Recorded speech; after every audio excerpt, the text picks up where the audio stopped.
That was my mother who had come the longest distance from Seattle, Washington to be here.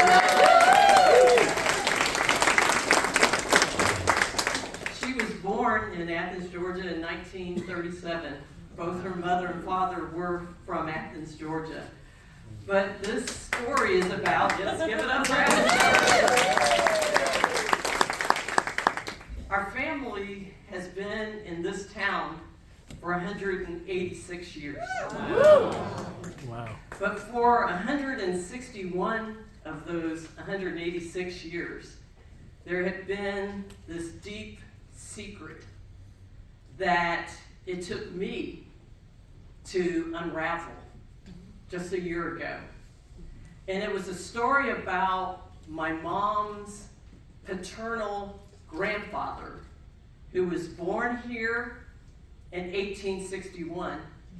And the question was, who was his true father?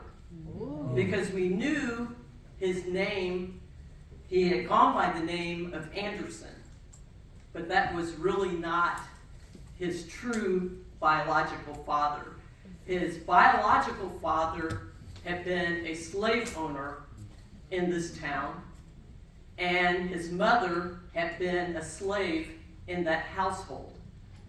But we did not know the name or fully appreciate the name or to know who he was. And the seed was planted in me 40 years earlier. It just so happened I was a junior at the University of Notre Dame in South Bend. And a girl in my dorm had the summer before met some guy who attended the University of Georgia. And he had, and this is again before the internet, this is before social media, this is the 80s. And he had invited her to the Georgia-Auburn football game, in particular fall Saturday in 1983. And see, I had never known my grandmother, my mom's mom, because she died the year I was born. But I was very blessed that my great-grandmother, who was born in 1896, Wow. still, when I was in college, she was still alive Mm. and still living in Athens, Georgia. Mm. And so as Lynn went throughout the floors of the dorm to say, who wants to go with me this weekend to Athens, Georgia? I looked at my schedule. I didn't have any quizzes, didn't have anything really going on. I go, I'll go and make that drive with you to Athens because my great-grandmother, Horty Howell, still lives on Fairview Street in Athens, Georgia. Mm. And so we made this trek from South Bend, Indiana, two 20-year-old girls, and ended up in Athens, Georgia.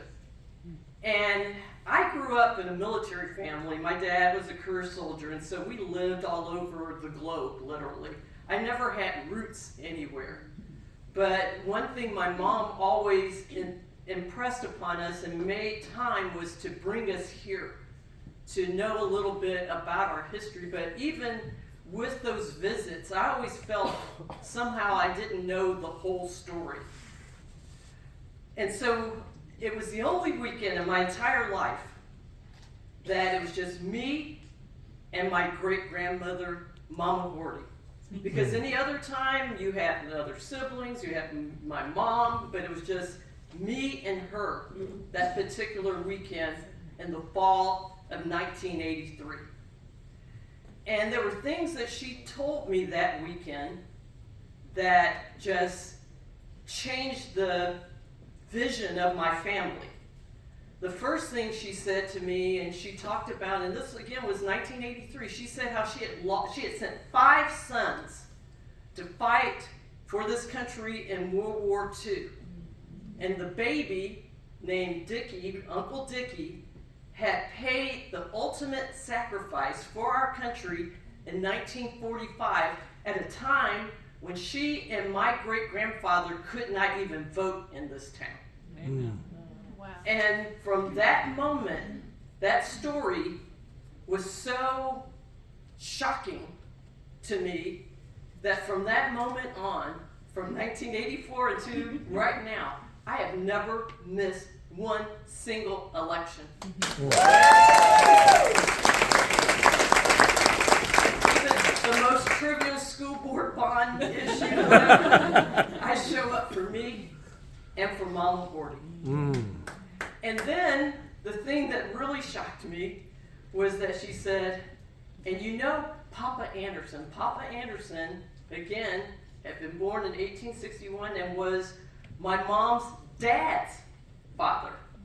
And his parents, my grandfather, my mom's dad, his parents had him when they were both 50 years old.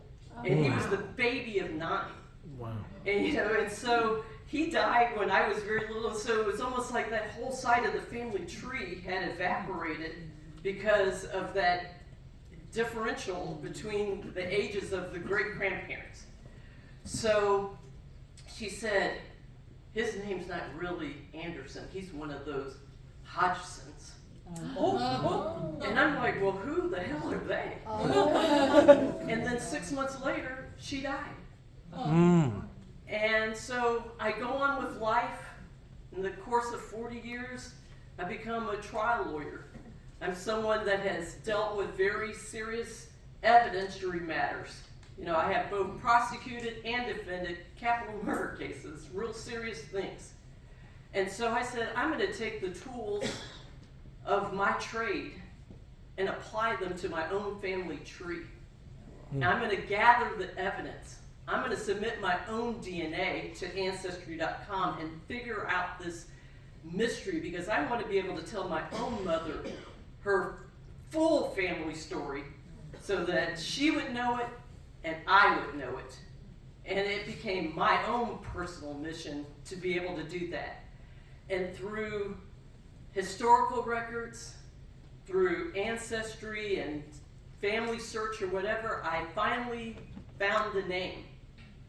And his name was Edward Reginald Hodgson. And I saw his picture. And I knew without a doubt that this was my ancestor, because I could see my own traits. I could see my eyes. I could see my mother's nose. I could see my brother's dimples. Even 6 generations later, I could see myself in this person. And so I share the story in that sometimes we have to, as trial lawyers, we have to figure out, you can have the best evidence and you can have the most compelling story. But I had to figure out who was the best juror to share this evidence with. And so I found, and I Googled, and I looked on Facebook, are there any Hodgsons still in Athens, Georgia? And there was. And through DNA, I knew there were many that were genetically connected to me, so I had the evidence. But who was going to be my jury? And as fate would have it, and why tonight is a full circle moment for me, Tom Hodgson had recorded on Rabbit Box his story of his family.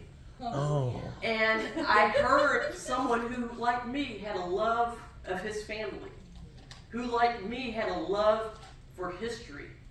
But I could hear his voice. I could hear his humor and his sentiment. I said, that's my juror. That's who I share this information with. And I can tell you, as a trial lawyer, you can go through your trial, you can, pick your jury. There's a moment in every trial when you just don't know.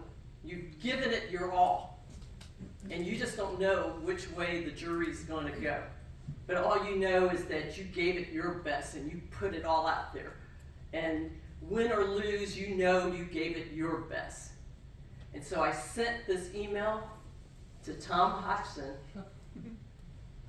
and I get this reply.